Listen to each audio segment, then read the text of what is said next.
Dami ng sanga agad.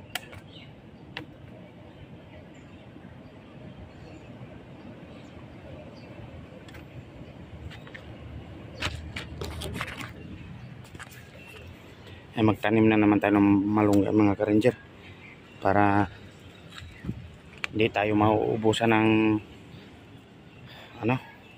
para hindi tayo mauubusan ng malunggay.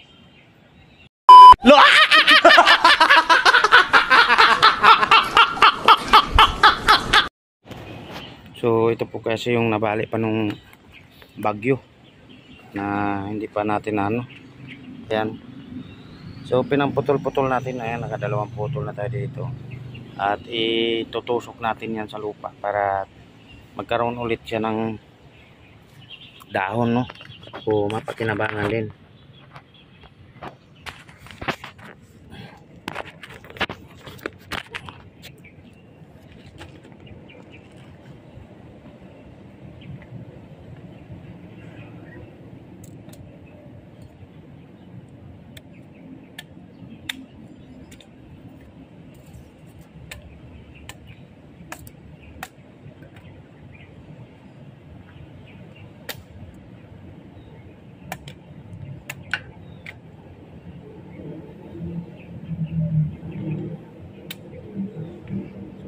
Sa malunggay mga ka-ranger, hindi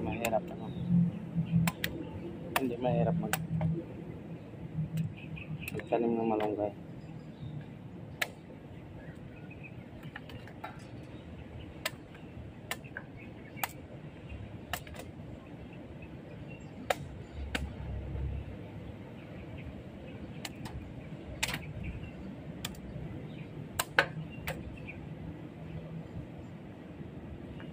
Yan, tulad nito, itusok mo lang tong mga puno, so nabalik kasi to.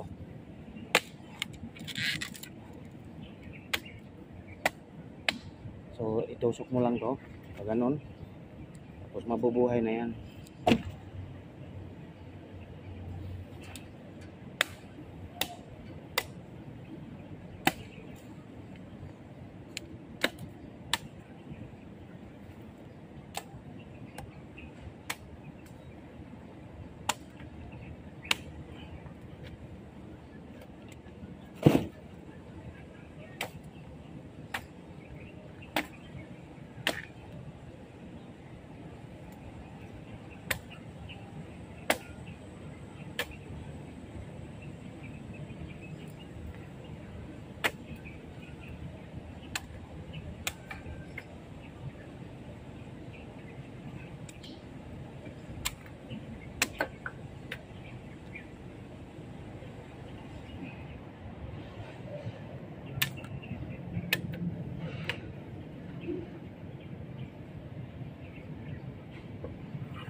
So linis-linis muna tayo mga ka-ranger sa ating area, sa mga gilid-gilid, kasi yung area natin is malinis, dahil alagang-alaga natin yung area natin. Kaya tingnan mo naman, so medyo malago na rin pala yung mga damo sa gilid. So next time, yan na naman yung pagtutuunan natin ng pansin. So sabihin ko na rin pala sa inyo kung ano to. So estero di balite to, yung pinangangalagaan talaga natin. Ayan. So ito yung ginawa natin bagong matibay din, dahil nung bagyo is hanggang dito sa flooring na to ang tubig, at hindi naman po nasira. Ayan, so sa araw na to is mababa pala yung tubig ng area natin. Ayan. At yung natumba kasi dyan, yung nabali na malaking sangang ng malunggay. So ito na yon. Yung mga sanga, at yung malaki, yung pinakamalaking sanga yon. So ginanyan natin yan mga ka-ranger, at yan ay hahanapan natin ng lugar kung saan din natin pwede siyang itanim, para para marami makinabang. So mga ka-ranger, kasi mga tanim natin is marami po talagang makikinabang dahil open po sa lahat, no. Kaya wala pong problema dahil para sa lahat po yung mga ginagawa natin, tulad na lang ng paglilinis natin ng ilog. So hindi lang naman po ito para sa akin, di ba? Para po ito sa lahat na magiging malinis ang ilog at safety tayo. So tulad nung mga nakaraang bagyo, kung hindi lang naalagaan ng mga estero, so baka sobrang lubog na tayo dahil hindi na makakaagos yung tubig. So sa ganun pa man is kaya lang naman talaga nagkaganon din tayo nung nakaraan dahil sumabay po yung nung bagyong Carina. So sumabay po kasi ang high tide, kaya tumaas po talaga ang tubig. Pero kung hindi po sumabay yung high tide is wala pong magiging problema sa pag-agos ng tubig. Gawa nga po ay naalagaan naman natin yung yung mga ilog sa paglilinis. So, wala pong dahilan para magbara ang ating kailogan. So ang lang talaga is sumabay talaga yung high tide nung bagyong Carina. So mahaba-habang high tide din, kaya medyo matagal-tagal din ang paghupa ng baha. So pero ganun pa naman is dito sa kamay nila is good news naman mga ka-ranger, dahil so far wala naman po talagang nangyari. So kung mayroon man is binaha yung loob. So maglilinis lang naman tayo nun. Actually ang importante so walang nasaktan. Yun, yun ang update natin dito mga ka-ranger sa ating estero de Balete. So i-update na talaga natin to kasi matagal-tagal na rin natin itong hindi update, no. So kahapon is estero de Concordia tayo is nakapag-update tayo. So sundan na natin agad ng estero de Balete ang ating update, no, sa araw ng Miyerkules, no. Medyo matagal-tagal na tayo hindi nakapag-update. At siyempre mga ka-ranger, pupuntahan pala natin yung sa kabilang side sa dulo. So ipakita na rin natin para sulit ang inyong panonood. Wag.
Okay, so yun mga ka-ranger, at hindi na nga natin ito pinagpapabukas pa.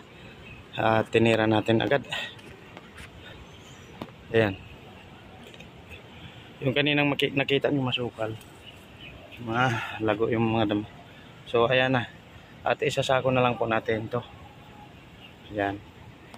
Isasako na lang po yan. No? Para malinis na. Oh my God! Wow! Okay, so yun mga ka-ranger, dumating na nga yung ating kasama at isasako na agad to. Ayan.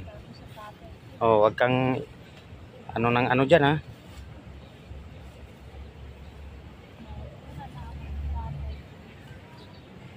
Ayan. So magsasako.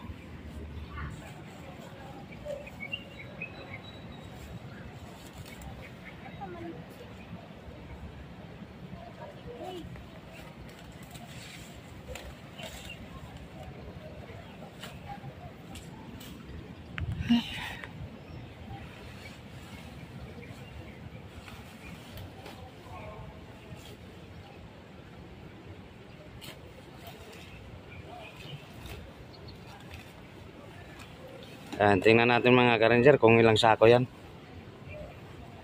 No, pag natapos to, pag sako. Ayan. So, isako na natin agad, baka biglang bumaha. Ianod pa sa ilog. So, mahirap namang linisin pag nasa babad na sa ilog. Kaya sinasako na agad. So, tapos mamaya is monitoring na lang tayo. Diba?